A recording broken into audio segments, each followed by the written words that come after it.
भारत के पक्ष को गंभीरता के साथ और पूरे राष्ट्र की एकजुटता के साथ रखकर वापस आ रहे हैं और दूसरी तरफ कांग्रेस के स्वघोषित स्वनामधन्य सर्वकालीन सर्वोच्च नेता और नेता प्रतिपक्ष राहुल गांधी जी निहायत ही ओछी स्तरहीन बातें कर कर यह विश्व को बता रहे हैं कि नेता प्रतिपक्ष का पद पाने के बाद भी उनके अंदर गंभीरता और नेता प्रतिपक्ष की परिपक्वता का घोर अभाव है। मित्रों, यह विषय सिर्फ उनकी अपरिपक्वता का नहीं है, विषय उससे कहीं गंभीर है। राहुल गांधी जी ने जिस प्रकार से हमारी सेना के द्वारा दिखाए गए अप्रतिम शौर्य और सेना के अधिकारियों द्वारा, जिसमें director general military operation, director general air operation, director general navy operations थे, उन्होंने जिस तरीके से ऑपरेशन सिंदूर की सफलता का विवरण दिया है, उसको सरेंडर से तुलना करना यह दर्शाता है कि यह मानसिकता कितनी रोगी और कितनी खतरनाक हो चुकी है। मुझे इस बात पे आश्चर्य हो रहा है कि अभी तक कांग्रेस के नेता पाकिस्तानी मीडिया में सुर्खियां बटोरने में लगे हुए थे, पाकिस्तानी संसद में उनके बयान कोट किए जा रहे थे। राहुल गांधी जी का नाम तो और बयान तो भारत के विरुद्ध पाकिस्तान अपने डोजियर में यूज कर चुका है, परंतु पहली बार राहुल गांधी जी ने ऐसा बयान दिया है जो पाकिस्तान के सेना प्रमुख ने भी नहीं बोला, पाकिस्तान के किसी आतंकी संगठन ने भी नहीं बोला, मौलाना मसूद अजहर ने भी नहीं बोला और हाफिज सईद ने भी नहीं बोला। इसमें से किसी ने यह शब्द नहीं बोला है कि भारत ने सरेंडर किया है, बल्कि उन लोगों ने अपनी अपनी तकलीफों का इजहार गाहे बगाहे किया है।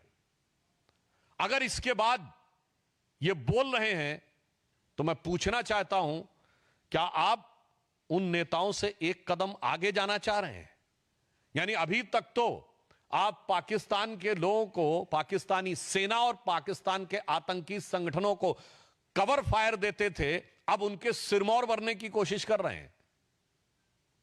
एक हिंदी में कहावत होती है, नया मुल्ला प्याज ज्यादा खाता है, मगर यहां गैर मुल्ला इस कदर प्याज खाने में लगा हुआ है कि उसे लग ही नहीं रहा है कि यह देश के स्वाभिमान और सेना के शौर्य और सेना का कितना भीषण अपमान कर रहा है। मैं पूछना चाहता हूं, वैसे राहुल गांधी जी की बुद्धिमत्ता और विवेकशीलता पर आप सभी लोग परिचित हैं। मात्र 1 वर्ष पहले की बात है, आज 4 जून है। 4 जून को चुनाव परिणाम आए थे। तीसरे अटेम्प्ट में 3 अंक ना पाने को, जिसको अद्भुत सफलता नजर आ रही हो और पटाखे फोड़ने शुरू कर दिए हो, और तीसरी बार प्रधानमंत्री बनने पर जिसको पराजय नजर आ रही हो, उसकी कितनी समझ है और उसका कितना विवेक है, यह भली भांति समझा जा सकता है। राहुल गांधी जी का यह कहना सेना का सरासर अपमान है। मैं कांग्रेस पार्टी से पूछना चाहता हूं, ऑपरेशन सिंदूर की सफलता की घोषणा सेना ने की है, भारत सरकार ने नहीं की है, भारतीय जनता पार्टी के किसी प्रवक्ता ने नहीं की है। जैसे आपके प्रवक्ता अब अचानक सोकर जागने लगे, अपने जमाने क्या क्या बातें बोले, तो मैं पूछना चाहता हूं, आपने सरेंडर शब्द यूज करके सेना का अपमान किया है या नहीं?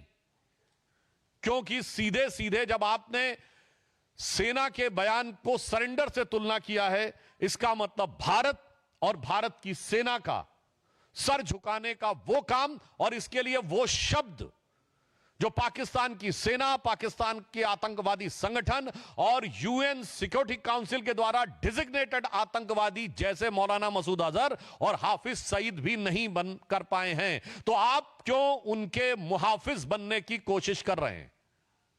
और मैं दूसरा बताना चाहता हूं राहुल गांधी जी से कि अगर आपको यह समझना है सरेंडर, तो याद करिए, राहुल गांधी जी केवल 2 साल पहले आप विदेश में गए थे और आपने कहा था, why the defenders of democracy America and Europe are silent and not interfering in India.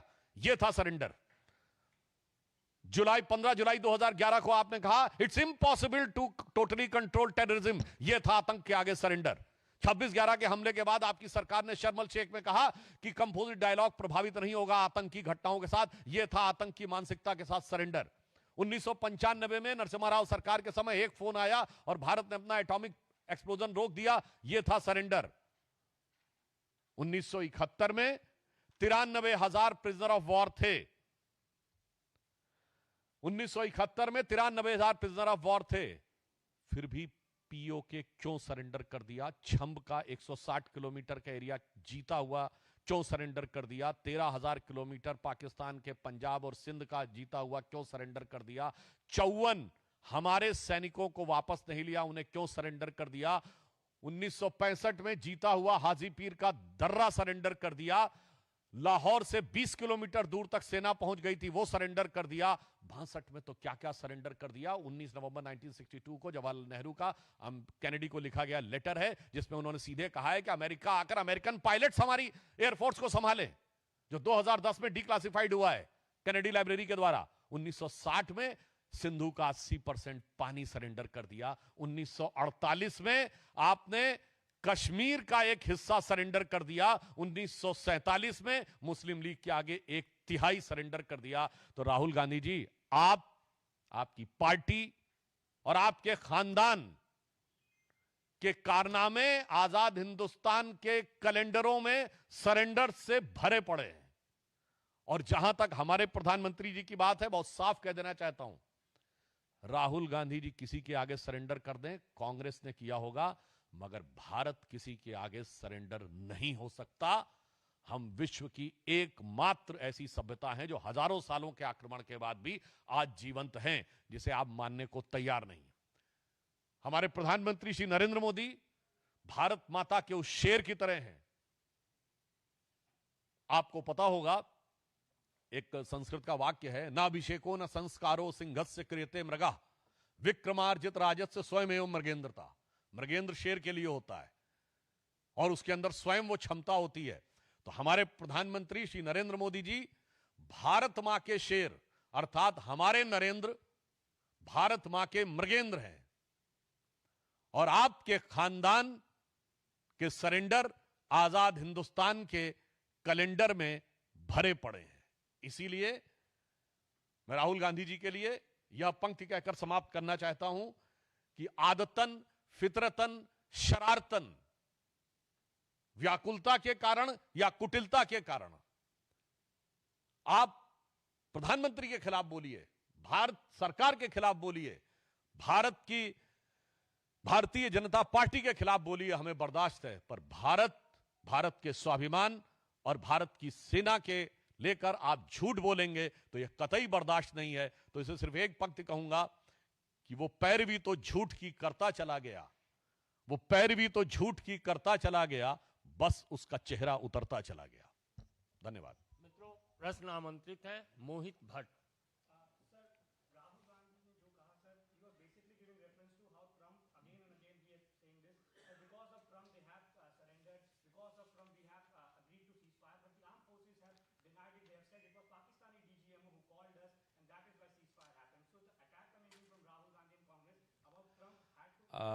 On the issue of US President statement, Government of India has clarified n number of times that there was no third party mediation. And if they want to believe that whatever the US President was saying, it is correct, then in that he has also mentioned the nuclear conflict. He has averted, as per the US President, Mr. Donald Trump, he is saying that he has averted a nuclear conflict, which has been categorically denied by Government of India and the Foreign Ministry. Then in that case, you are not ready to accept the total statement. And I would also like to remind, during the run-up for the presidential election, there is a video available of President Trump in which he was saying that he once talked to Prime Minister Modi and he's saying that one country is annoying you or irritating you too much, and he said, you can guess the which country is. And I can ask them to stop those things.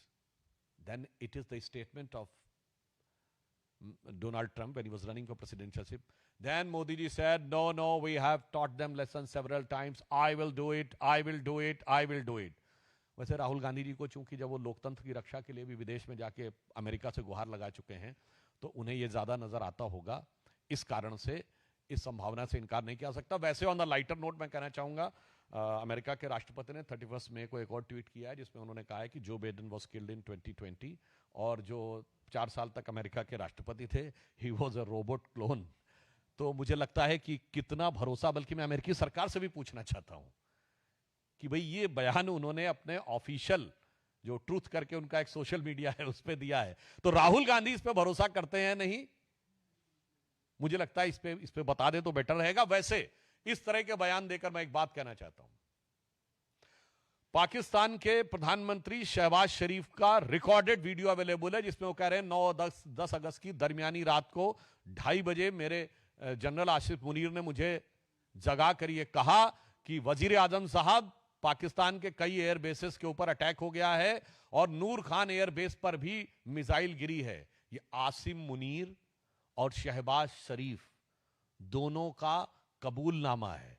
फिर वो Azerbaijan में भी जाके बोले कि हम तो फजर की नमाज का इंतजार कर रहे थे कि 4:30 के बाद अटैक करेंगे, उससे पहले ही इंडिया ने अटैक कर दिया रात्रि के तीसरे पहर में ही। तो मैं पूछना चाहता हूं राहुल गांधी जी से कि शहबाज शरीफ और आसिम मुनीर के इकबालिया बयान के बाद भी अगर आपको समझ में नहीं आ रहा है तो आपको क्या कहा जाए? राहुल शरीफ कहा जाए या राहुल मुनीर कहा जाए? क्योंकि आप तो मुनीर और शरीफ से भी ज्यादा बड़े पाकिस्तान के पक्ष में तकरीर देने वाले नजर आ रहे हैं।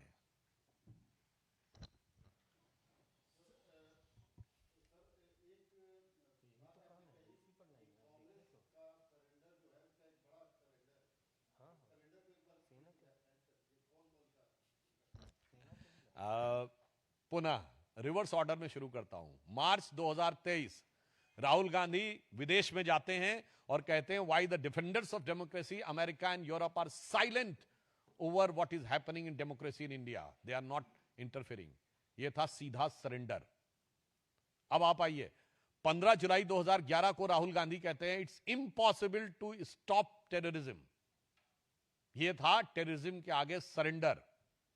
26/11 के मात्र 9 महीने बाद जुलाई 2009 में पाकिस्तान के साथ उस समय की सरकार, मनमोहन सिंह की सरकार, एक neutral destination, again I am री एम्फसाइजिंग, न्यूट्रल डेस्टिनेशन शर्म अल शेख में ज्वाइंट डिक्लेरेशन साइन करती है और वो कहती है टेररिज्म से कंपोजिट डायलॉग प्रभावित नहीं होगा। यह था